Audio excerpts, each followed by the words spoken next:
Hello, everyone. My name is Ray with the Volusia County Public Library. From October 1st, 2021 through February 28th, 2022, the Volusia County Public Library will be offering anti-racism conversation kits to patrons of all ages. Each kit will feature a selected title along with materials that will aid in having the difficult conversations around this topic. Funding for this program was provided through a grant with the Florida Humanities with funds from the National Endowment for the Humanities. Any views, findings, conclusions, or recommendations expressed in this program do not necessarily represent those of the Florida Humanities or the National Endowment for the Humanities.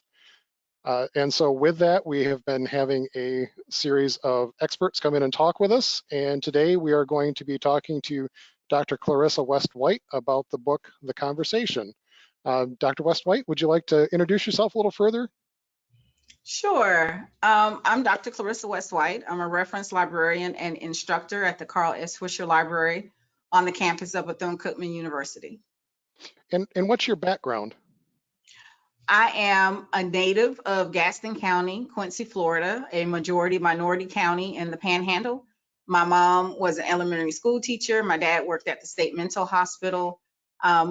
And after receiving a master's in curriculum instruction and English education and a bachelor's in English creative writing from Florida State University, and you'll see a pattern about Florida State. I taught English in Gaston County for 3 years before leaving to pursue a PhD in curriculum instruction full time. I have graduate hours in social work, ESOL, counseling, multi-ethnic literature. And once I completed the degree, we moved to South Florida to work with Miami-Dade Public Schools. And a few months later, I left that position to teach at Florida Memorial College. I always tell students, when they say, be a lifelong learner, learn how to pack well too. We returned to North Florida when my husband was accepted into the doctoral program at Florida State. And when I was there, I started teaching English and ESOL courses at Florida A&M University, and eventually English education at Florida State University in the teacher education program. But I arrived to Bethune. Yeah, it's a journey. Like nothing, just I don't know about people whose lives just seems to run linear. Ours have, just it doesn't, and it has not. Yeah. So, but I came to Bethune-Cookman in fall of 2014. I was chair in 2016, and then I transitioned to the library by just pure coincidence in 2018 when I had an English intern in the library, an English major intern in the library, and I went to view her presentation at the end of the conclusion of her internship, and the dean of the library was in there, and she and I got to talking. And when my mom was ready to retire, her final year of teaching after 38 years, they moved her to the library. Although she had not been in the library for 38 years, but she still had it on her teaching certificate. And so my mom was like, I need help. And so for her final year, I helped her manage her elementary school library. And so the dean was like, would you like to work in the library? And I was like, sure, why not? And that's how I got to the library. Interesting. So it was just kind of a happenstance that drew you into information science there at Bethune-Cookman? Very, very. Because I was English literature, composition. And I loved libraries. I mean, I can't really remember not going to the library in my childhood, either at the public library or at school. But I just never thought of it as a career, even though I took an elective for one of my degrees at Florida State in the library's information school, but I still never saw that as a occupation. I don't know. Yeah. So what's your day-to-day job there in the library at Bethune-Cookman? So I teach, and that's another thing about the library. It is filled with opportunities. So I never seem to do the same thing every week. And sometimes day to day is very different. So I'm supposed to do reference librarian and instructional work for classes when they come over. We show them how to use the database, how to locate articles, citations, vetting articles, talking about reliable sources. But then I also help with our archives, because we have the Mary McLeod Bethune archive is in the library, and her home which is just a couple of feet away from the library, is also part of the library. And so I end up doing graphic designs. We did a 100 days of Mary McLeod Bethune. We did Famous Friends. So we try to just make sure we keep her name out in the public, because unfortunately, and being a native Floridian, I must lament that I did not know very much about her prior to coming here in 2014. And I think that's not cool. Right. Yeah. Well, and Yeah. some of that's changing too with the new statue that's come into Slowly. town and Yes. is heading to Washington, D.C. here eventually. Yes. Yes. Yes. And I know I keep telling people, I put it on my Facebook, like, please come see it while it's in Florida. If you're in Mhm. Florida, because, going to DC to see it is an event. Like, you have to, Right. go through the process of applying, so to speak. You have to tell your congressman. I mean, we went some years ago, and it was a list of things we had to do to get to the Capitol Statuary Hall. It wasn't, you can't just show up and walk in. Hmm. So. Yeah.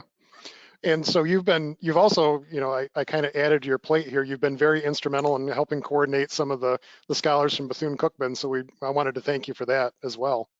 Oh, you're welcome. And so you agreed kind of to serve with me on this project, and you agreed to go through and read the Conversation by Robert Livingston, which is the core book that is in the adult kit. And so we thought we'd maybe talk a little bit about that book together today. And in the book, The Conversation, Robert Livingston starts with forums, simple questions to get the conversation started. So we're going to start there today. What did you think of the book overall? I enjoyed the book. The writing was clear, the support was well researched, and it was succinct.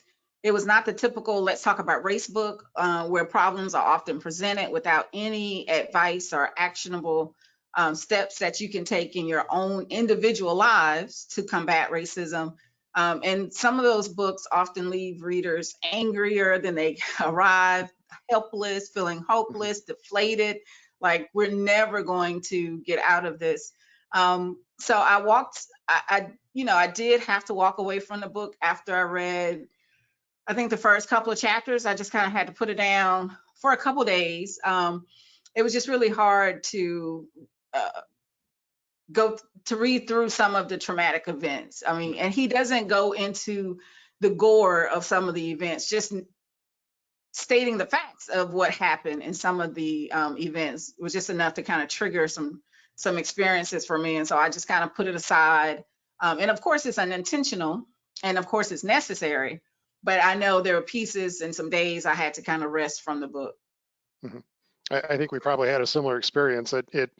It certainly, a couple chapters, and that certainly was enough for the night. It's not something you're going to pick up and plow through.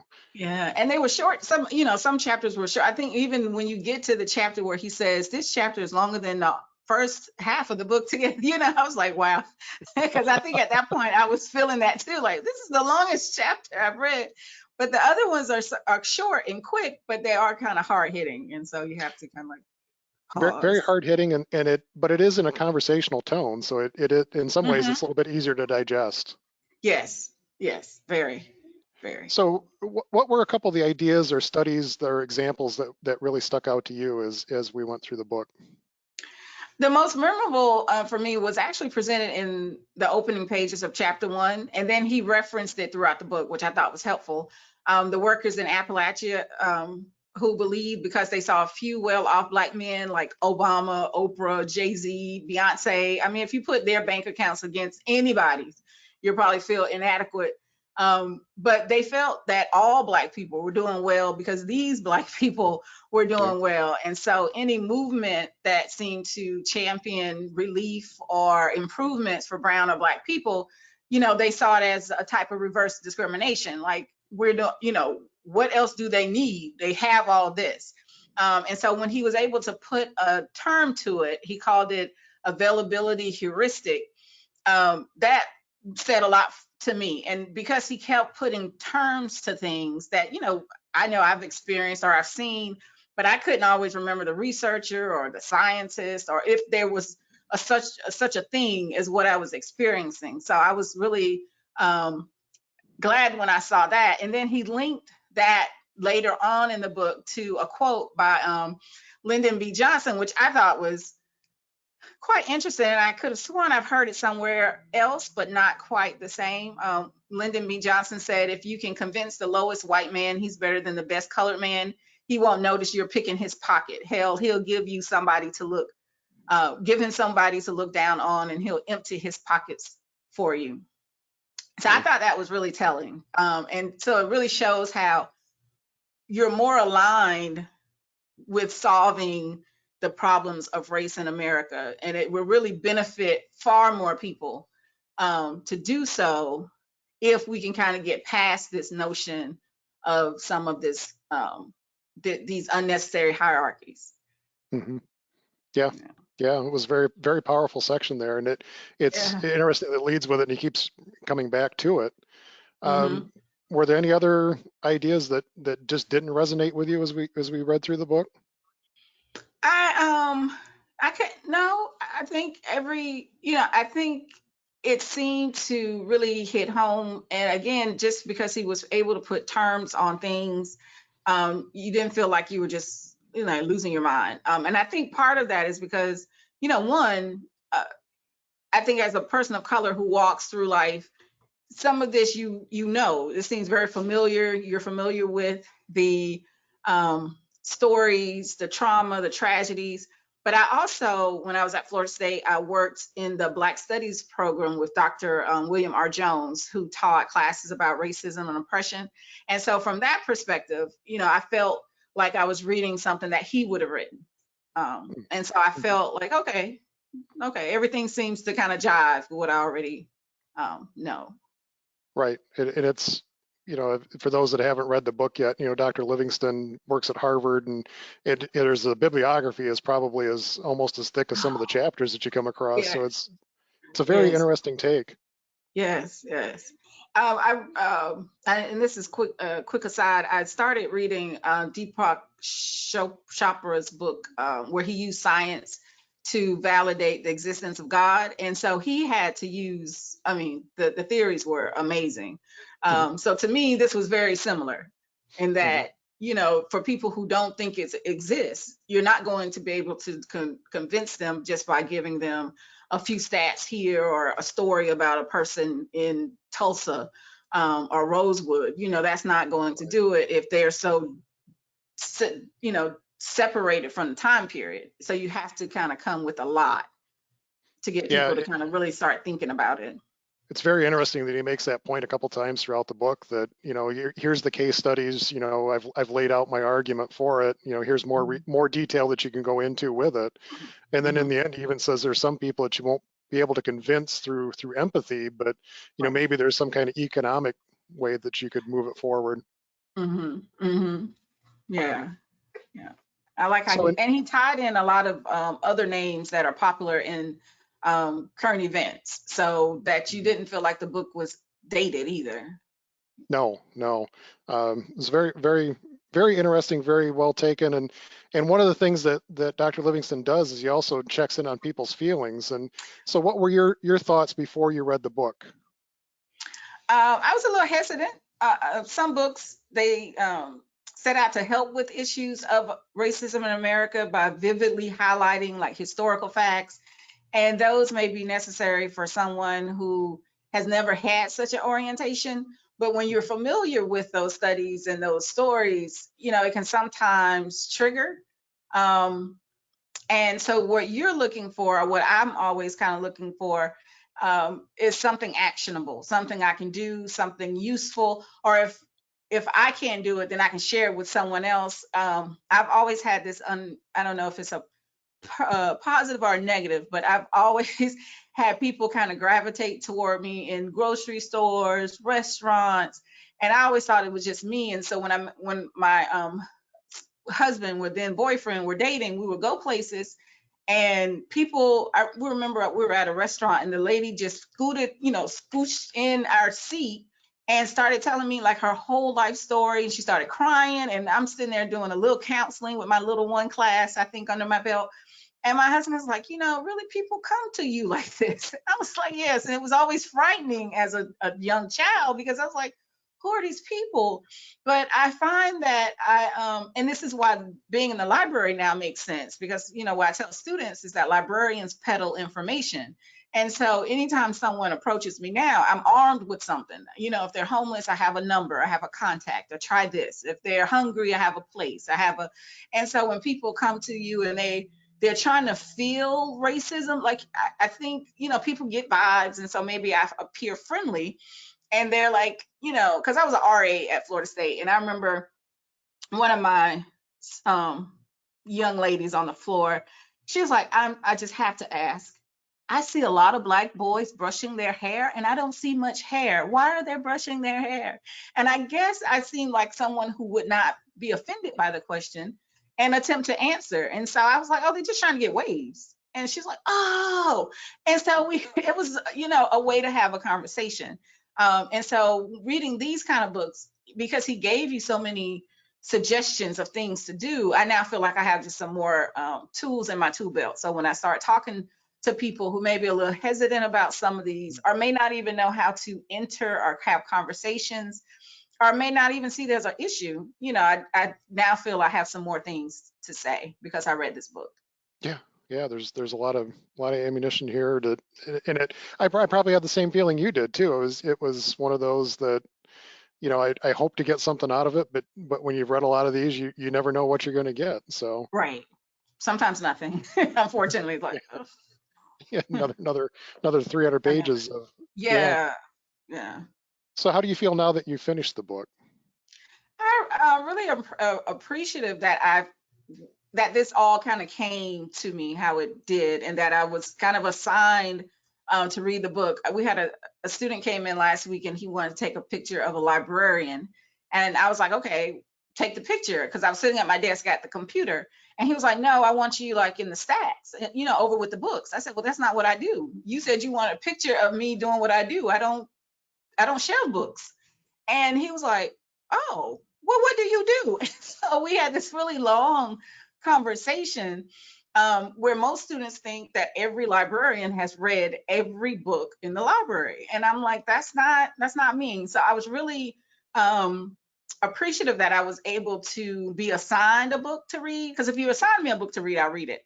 I'm not always going to pick up such a hard hitting book on my own for fun reading. So he associates terms to experiences that Black and Brown people have faced, so that they no longer feel invisible or feel like they're hallucinating.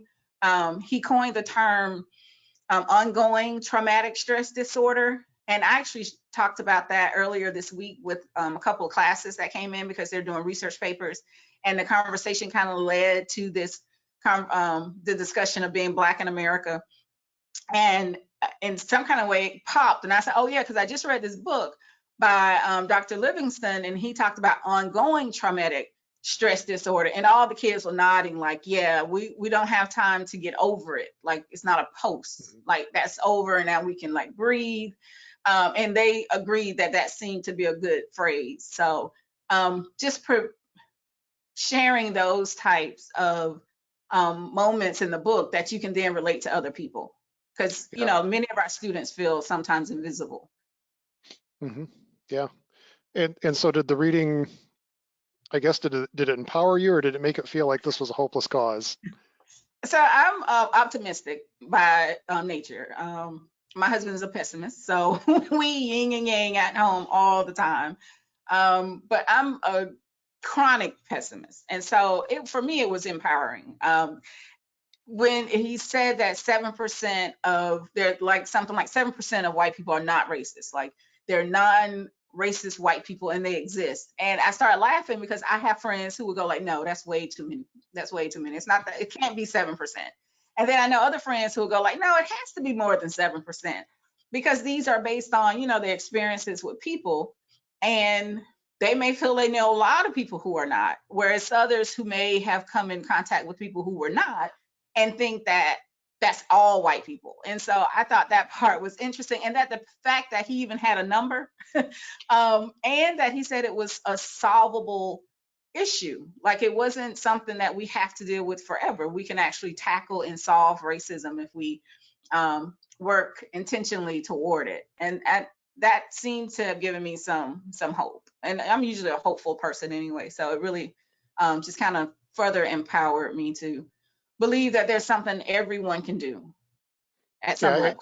I think that was the most interesting part of the book, that he talked about this being a solvable problem, and it was just a matter of applying some logic and strategy to it. And it kind of Mhm, leads into our next question. He talks about this PRESS method, PRESS, to solve racisms within, individuals, society, organizations. Um, you know, it's identify the problem, do a root cause analysis, empathy, develop a mhm, strategy, and then it's going to take some sacrifice as well. That's what the press stands for. mhm. um, which of these tools do you think is most useful? Is it a good model? I think so. I think the sacrifice is definitely one that people may be willing to do the other four, but sacrifice is usually, people like, okay, I could do this, I could do that, but when it starts to affect them personally, or they have to give up something like their time, um, his suggestions for like getting out of your silos and interacting with more people, and actually, even some of the things that seem, like have mindfulness about your views of people, so that if you see a black face, he said you do the X, if X then Z, or if Y then X, or whatever that was, where you would see the black face and then think of four other things that they could be. They're male, their father, their teacher, their brother, so that you don't just see a black face and just categorize it as black and kind of move on. But a lot of that is mental, and that's that takes some effort. It's not as, like some of his other ideas were, you know, find 5 or 8 African Americans that you hold in high esteem, and purchase books about them, or put pictures of them around your home or your office.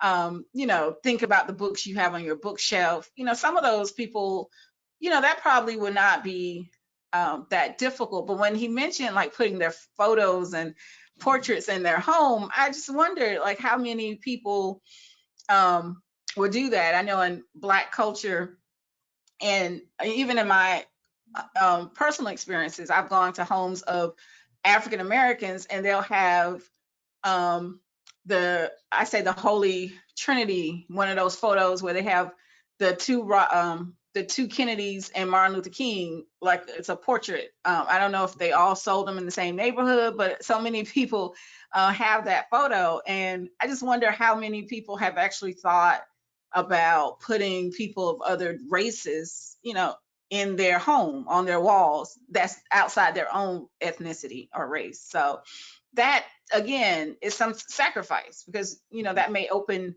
you up to something when other people visit. And although I see it being a very good way of having a conversation with people, I can see that causing some anxiety for people who may not have thought about what it is they're selecting and what they put up. Yeah, I guess it would be an interesting study to kind of look and see what people have in their homes just in Mhm. general. Yeah, because I don't think I have many. The photos I have of, they're not, if they're not family members, they're historic. My sister-in-law gave us a painting print of the Buffalo Soldiers. Like I Hmm. can't think of anyone even in our home. And I think Gandhi is a great person, but I don't have his picture on my wall. And so to me, like that's a process. Like that wasn't as easy as it seemed. Like some of this, because you could just kind of like check, oh yeah, I could do that. And then when you really get to think about it, it really does make you have these interpersonal conversations with yourself about. But you want to eradicate racism, but you can't put somebody else on your wall either. So I thought Yeah, that was the yeah. yeah. I guess I really hadn't thought about that before. And now that you said that, I'm trying to think what's on my own walls at home, and it's Yeah, it's just like kind of walking through room by room. yeah. I mean, on the fence, I have a lot of abstract, but if I have people, they are of color. Like I don't see a face that doesn't look like mine. So I'm thinking, that would definitely move I'm thinking many people at their comfort zone, just something simple as that. Like I can put the books on the coffee table.